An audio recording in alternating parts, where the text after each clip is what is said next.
दोस्तों, कुछ समय पहले तक जहां भारत को एक पिछड़ा हुआ देश माना जाता था, तो वहीं आज भारत हर छोटे बड़े क्षेत्र में अपनी बुलंदियों की छाप इस कदर छोड़ रहा है, जिसको देख दुनिया के बाकी देशों समेत अमेरिका, चीन, रशिया जैसे बड़े बड़े देश भी माथा पकड़ कर बैठे हैं।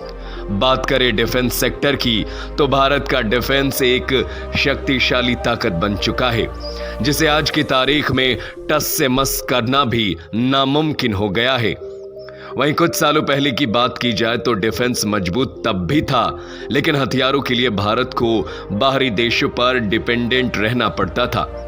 लेकिन वहीं अब आत्मनिर्भरता की इस मुहिम में भारत ने स्वदेशी हथियारों का निर्माण करना शुरू किया और एक के बाद एक सफल हथियार के बाद अब भारत में ऐसे ऐसे ड्रोन्स, मिसाइल, एयरक्राफ्ट, रडार स्वदेशी तकनीकों से इजाद कर रहा है, जिनका तोड़ सुपर पावर अमेरिका के पास भी नहीं है।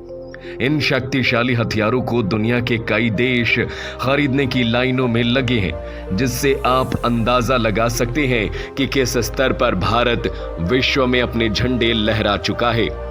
जहां पहले भारतीय डिफेंस सेक्टर में इंपोर्ट्स की मात्रा ज्यादा थी, तो अब भारत एक्सपोर्ट्स पे एक्सपोर्ट कर रहा है।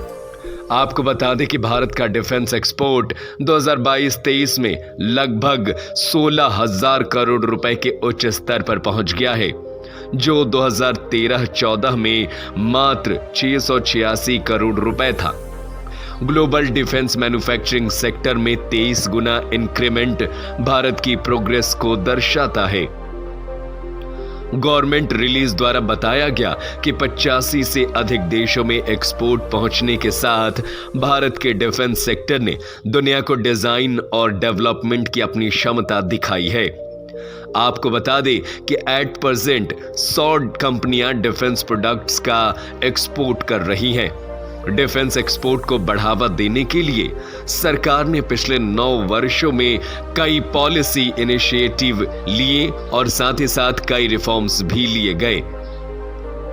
एक्सपोर्ट प्रोसीजर्स को सिंप्लीफाइड कर दिया गया है और बिजनेस में आसानी लाने के लिए और डिलेज को कम करने के लिए end to end online export authorisation के साथ इसे इंडस्ट्री फ्रेंडली बना दिया गया है।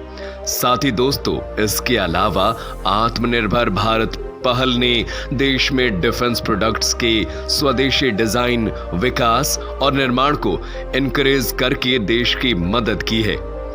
रिलीज में यह भी बताया गया कि फॉरेन सोर्सेज से जो डिफेंस एक्सपेंडिचर था 2018-19 में, उसका ओवरऑल 46% से घटकर 2022 में 36.7% हो गया है। आपको बता दें कि LCA Tejas light combat helicopter, aircraft carrier और MRO एक्टिविटीज जैसे भारत के स्वदेशी प्रोडक्ट्स की डिमांड ग्लोबल लेवल पर बढ़ती जा रही है।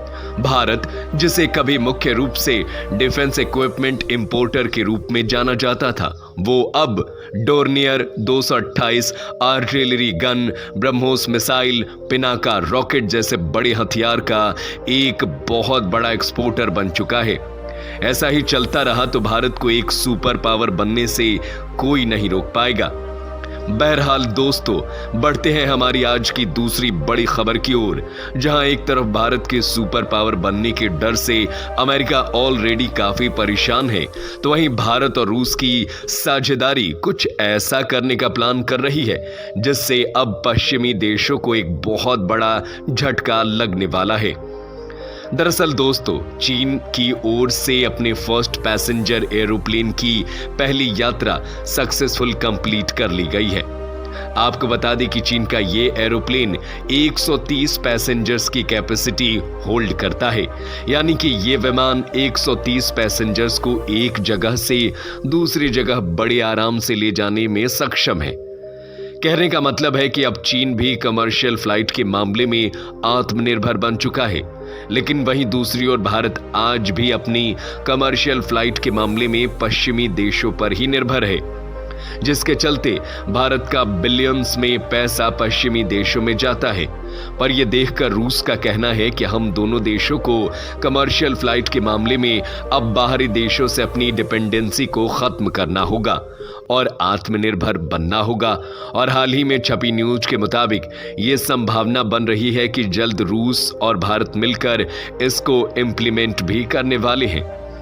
दोस्तों, आपको बता दें कि भारत स्वदेशी तकनीकों से एयरक्राफ्ट तो बना सकता है, लेकिन भारत के पास अभी फिलहाल बड़े साइज वाले जेट इंजन्स की कमी है, जिसमें अगर रूस के डिजाइनर्स और प्रोड्यूसर्स भारत की हेल्प कर दे तो रूस और भारत दोनों ही कमर्शियल फ्लाइट के क्षेत्र में भी आत्मनिर्भरता हासिल कर सकते हैं। और आज के समय में जो भारत के बिलियंस पश्चिमी देशों में गए हैं वो भारत में ही रहेगा। फिलहाल दोस्तों, आज के रिपोर्ट में बस इतना ही। आपके इन दोनों खबरों पर क्या विचार हैं हमें कमेंट करके जरूर बताएं। साथ ही ऐसे दिलचस्प खबरों के लिए हमें सब्सक्राइब करना बिल्कुल ना भूलें। हम आपसे मिलेंगे अगले वीडियो में, तब तक के लिए धन्यवाद। जय हिंद, जय भारत।